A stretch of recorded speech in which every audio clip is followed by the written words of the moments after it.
C. Joseph Vijay எனும் நான்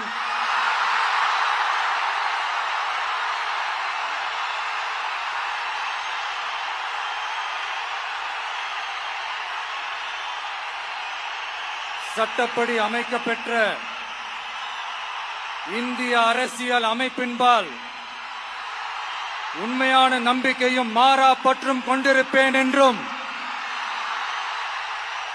இந்திய நாட்டின் ஒப்பில்லாத முழு முதல் ஆட்சியையும் ஒருமையையும் நிலைநிறுத்துவேன் என்றும்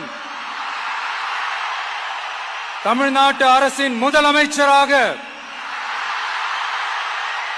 உண்மையாகவும் உளச்சான்றின்படியும் என் கடமைகளை நிறைவேற்றுவேன் என்றும்